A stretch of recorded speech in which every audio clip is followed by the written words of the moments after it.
Welcome po sa ating munting kusina. Gagawa po tayo ng aking version ng kare-kare. Ito, binablanch ko ng aking pechay. Nakaprepare na rin ang aking kawali with oil. Na-boiled na rin ang aking oxtail. Ito, nagawa ako ng asweti oil. Ito, may skippy ako dito. Skippy. Peanut butter, and we have dito yung puso ng saging, talong, sitaw. Nakaprepare na po tayo ng nakaready na po, so susutay ko na po yung aking bawang at sibuyas. Ayan na po, na-train na. Mahugasan na natin ng tubig na malamig. I-aside natin. Tapos, puntahan natin yung kawali natin. So, nakikita natin yun. I-isa natin hanggang hindi kita natin translucent yung sibuyas.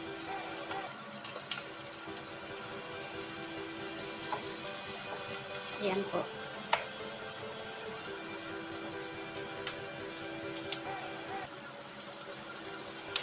Pag ready na po siya, ilagay natin ang ating ilagay na natin po ang ating skippy. So, ito na po yung nangyari. Ayan, well mix lang muna natin. Ayan. Makita natin na ano na siya. Ito yung creamy natin, skippy creamy. Skippy creamy peanut butter. Lagyan natin ng konting sauce. Doon muna tayo isukuha.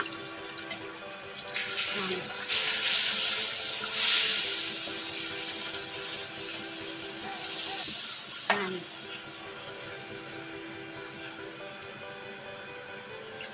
At the same time, i-blend natin ito para magiging puree talaga siya. So, makikita natin mamaya puree siya. Para yung mga pinanggisa natin na bawang sibuyas, ano siya, well blend talaga siya. Finely talaga siya. Para smooth na smooth. Yan ang sekreto ng ating kare-kare.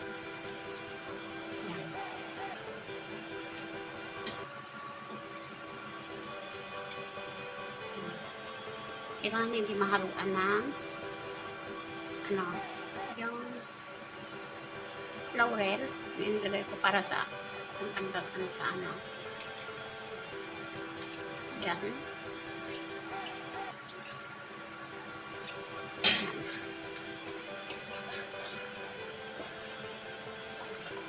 Yan siya kasi kahit i-diretso natin na ganyan, magiging kasi siya, buo-buo. So, kailangan natin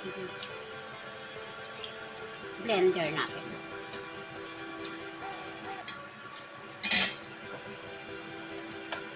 So, antayin natin, blender natin ulit.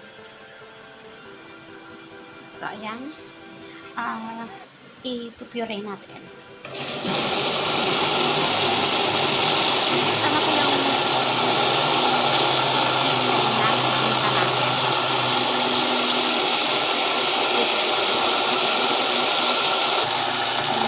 Tignan natin sa ulit kung sa konti pa.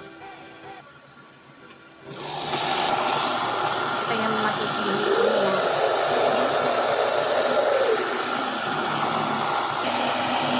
ito na, pang second na po.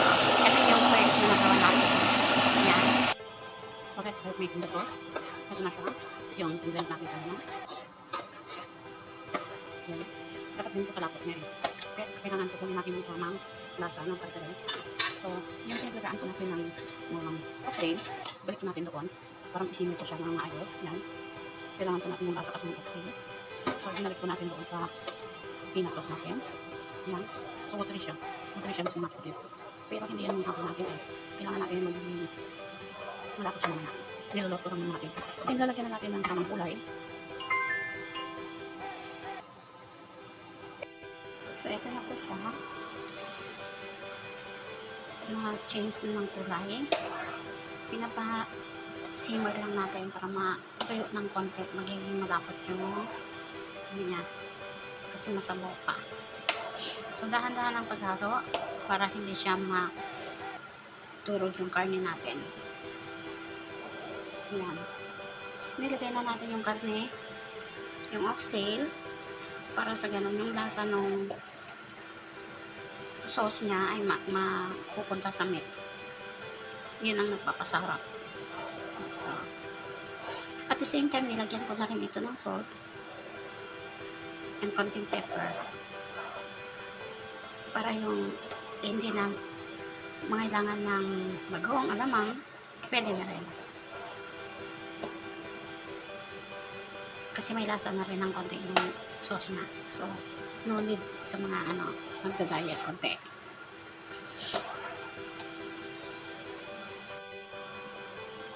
Ito na po yung tamang kulay niya po.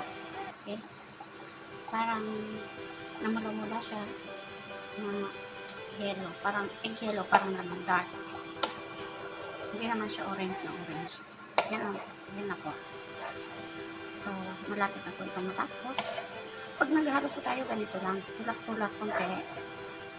Hindi po ganon. Hindi po ganyan. Kasi madudurog po yung karne natin. So, kung gusto po natin dito, ganon lang po. Lang push. Push ulit. Push lang po.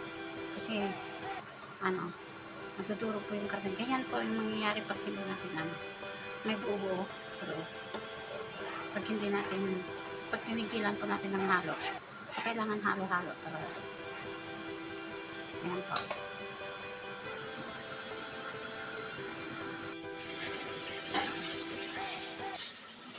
Ito na po yung finished product natin sa kare-kare. Ayan po. Ito na po yun. So, ayan siya. Nasa tamang thick na yung sauce natin. So let's do the plating na. So, gagawa na tayo ng plating ng ating kare-kare. Ito na siya. So this is it. Ayan. Okay. And then put the string beans in the side.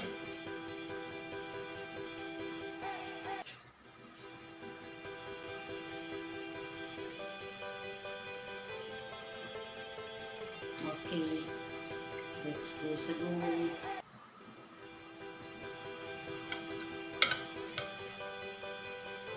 Ayan na.